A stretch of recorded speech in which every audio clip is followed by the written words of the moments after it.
নমস্কার। আজকে একটু অন্যরকম কথা বলতে এসেছি। অনেক দিন ধরেই ভেবেছিলাম এই ভিডিওটা একটা করব।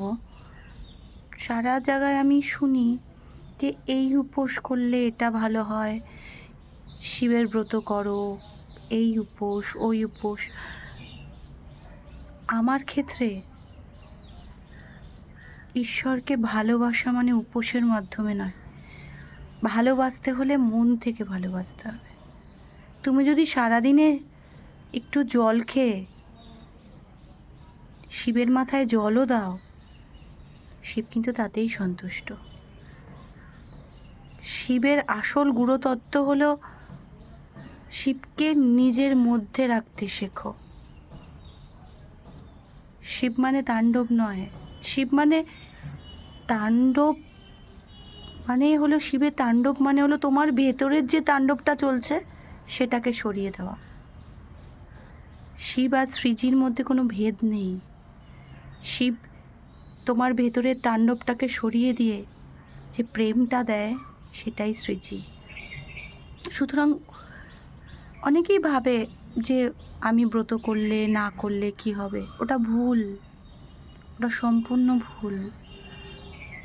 নিজের মনের কথা শোনো। ঈশ্বরকে ভালোবাসতে গেলে ব্রত উপবাসের দরকার নেই। হ্যাঁ, যারা ব্রত করে, নিষ্ঠা করে করে, তাদের তো আছেই। করলে নিষ্ঠা করে করতে হবে। সবাই কি সেটা পারে? পারে না তো।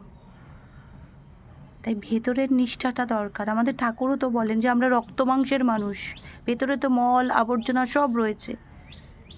তাহলে বাইরের শুদ্ধাচার, আমি জামা কাপড় বদলাচ্ছি শুদ্ধ রূপে, ওগুলো ওগুলো আমার মতে ওগুলো ঠিক নয়।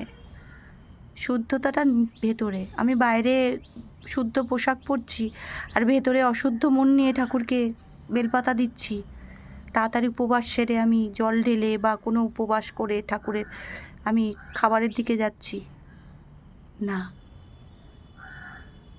এটা অনেক দিন আগেই আমি শুনছিলাম, আমার বাড়িতেও এটা হয়।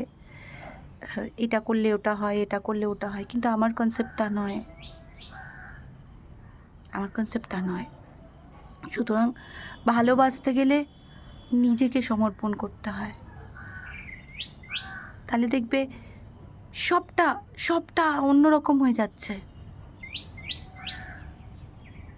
রুদ্র সবটা সরিয়ে ভেতরের আলোটাকে ফোটায়, আর যখনই ভেতরের আলোটাকে ফোটায় তখন সেখানে আসেন শ্রীজি, রাধারানী।